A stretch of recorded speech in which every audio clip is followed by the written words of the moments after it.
Friends, you may or may not know this, but I read every one of your comments, whether they're on YouTube or any one of the socials. So I see those comments of, when are we going to start seeing more BMW episodes? Well, starting today with this, the tech review of the new BMW 5 Series with a 540 as a stand-in.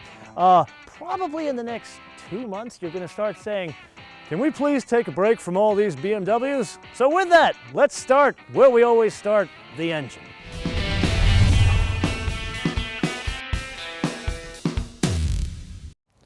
Now, I know I've told you this in previous episodes, but here we really need to go over this again.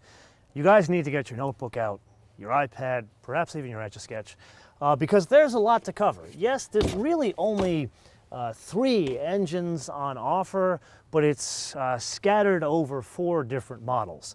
This one is the 540, the stand-in, as you can see under this like plastic plenum twin power turbo cover thing, but really that's a traditional inline BMW 6.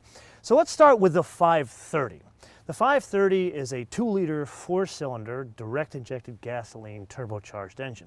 Now I know this says twin power turbo, but it's not a twin turbo, it's a twin scroll turbo. And we've talked about this twin power turbo suite of technologies in many other BMW and Mini episodes. And basically what it means is turbocharging coupled with variable valve timing, coupled with variable cam lift, coupled with direct injection in this case. There's a lot going on there. So it's not necessarily 2 turbos like it is in the V8 that's in the 7 Series. So in the 530, the regular old gas model, that's 248 horsepower and 258 pound-feet of torque. What's interesting there, it comes in at 1,450 RPM, stays flat all the way up to 5,200 RPM, and that's out of a 4-cylinder, 2-liter. But then there's something called a 530e, and that is a plug-in model. Now, it adds an electric motor, which is 95 horsepower and 184 pound-feet of torque, and obviously it's electric, so it comes from 0. But what's interesting about that setup, it will drive on basically, it's got a 15-mile EV range, but it's not necessarily meant to drive around town kind of like a Volt. It's meant to extend the range of the overall vehicle, so to kind of match a diesel. So it will do 500 miles total range between the gas and the electric.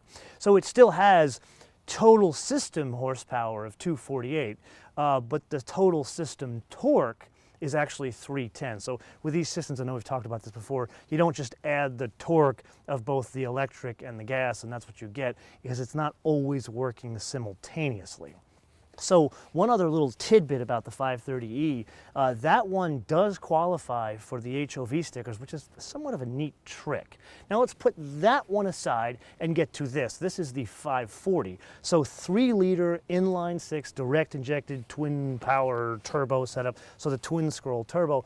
And one thing I didn't mention before, the compression ratio in the 530 is 10.2 to 1. Here it's 11 to 1.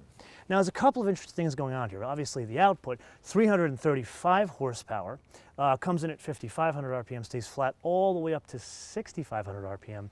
But the torque, 332, and that comes in also very low. It comes in at 1,380 RPM, stays flat all the way up to 5,200 RPM. So let's put that one aside. This is the one we're going to drive in the first version of the full first drive review of the 5 Series. Later, when we get a 530, we'll do a separate first drive review of that because it's really a very different car. Then there's the one that you and I are very excited about, and that is the 550. Now that is a twin turbo, that is a V8.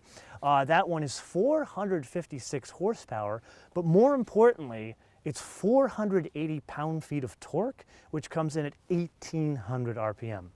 Now, doesn't matter which engine you opt for, you get any transmission you want as long as it's an 8-speed automatic.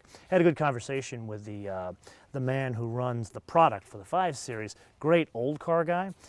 Basically, I asked him, is there going to be a manual transmission on offer? He said, not likely. I asked about a diesel. He said likely. So perhaps there's another 2 variants coming, obviously a diesel, and we really hope an M5. So let's put this cover back on here, and let's you and I talk a little bit about driving dynamics. Now, as it pertains to driving dynamics, there's a little bit of old, little bit of new. So like in the front, A-arms, and then in the rear, 5-link rear suspension. That we've seen before. But then, you know how we've been driving a lot of cars these days? I want to say over the past 3 years, we've seen mass reduction is kind of like the buzzword. Even in that E300 we recently drove, or the Volvos that we've driven, basically every one of those new Volvos. This is no exception. So in the heaviest model, the biggest delta between the previous heaviest model is 137 pounds. So the basic, the 530 4-cylinder engine, that's 3,748 pounds, and it goes up to 4,019 pounds for the 540 all-wheel drive. Now, I would expect the 550 to be a little bit heavier. I did spend some time talking to Rich, who is the product planner for this car. He didn't give me the exact weight, but I would expect it to be over 4,100 pounds. Now, how do they do that? Well, a couple of things. These, and the hood, all aluminum, or as the Germans say, aluminium. And then there is the rest of the structure, and that's high-strength steel with a function of some magnesium in the structural pieces. Now, put aside that, this one is fitted with a lot, and I mean a lot of options. It has the M Sport package, which there's some visual changes, as you can see, like the wheels, the side sills, and the steering wheel, which you can't see, but it changes the suspension a bit, and obviously the brakes are dressed up here with blue calipers. Now, that's pretty much everything in terms of driving dynamics. In the full first drive review of this car, we're going to drive the 540, so make sure you come back for that. And then we'll get the 530 maybe back in LA, and we'll drive that one in a separate episode. And I know I'm very much looking towards the 550. So let's press on to the inside and some of the business end of this car.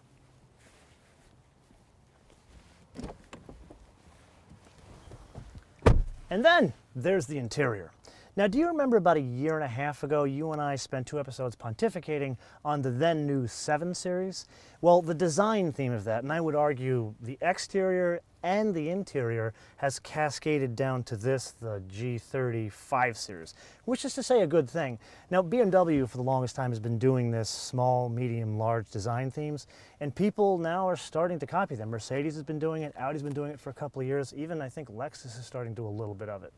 But here it's not just the actual theme, because you sit in this thing and it's definitely a baby 7 Series, but it's also the tactile feel, like the headliner, the top of the dash. Actually, this part is optional, and then this all feels like it's straight out of a 7, which is to say a good thing.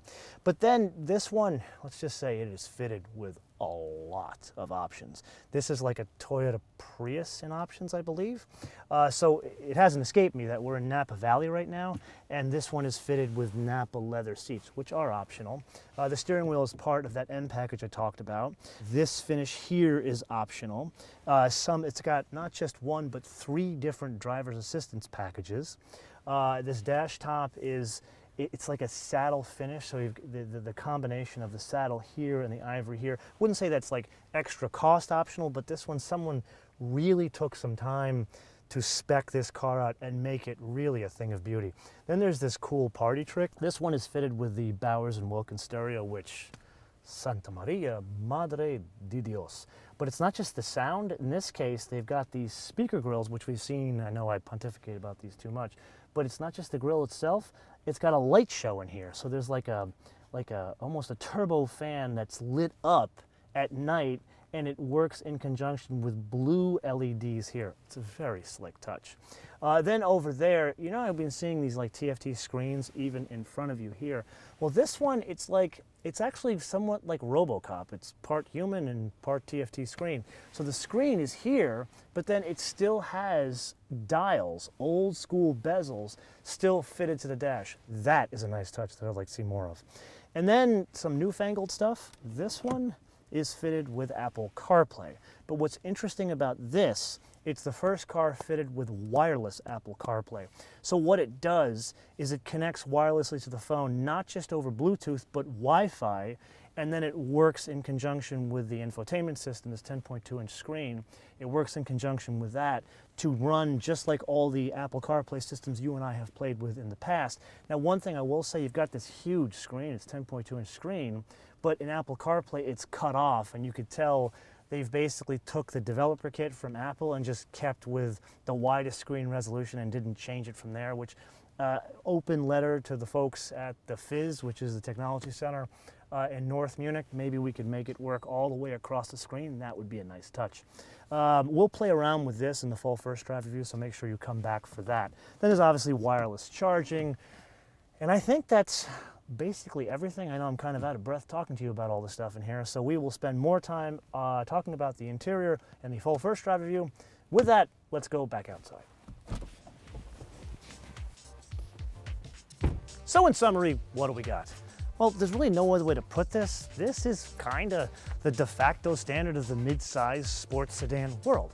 Now, it's changed over the years. Like, what did I mention? RoboCop in there? This is kind of like RoboCop in that it starts with the basics of a BMW sports sedan and adds in a lot of tech.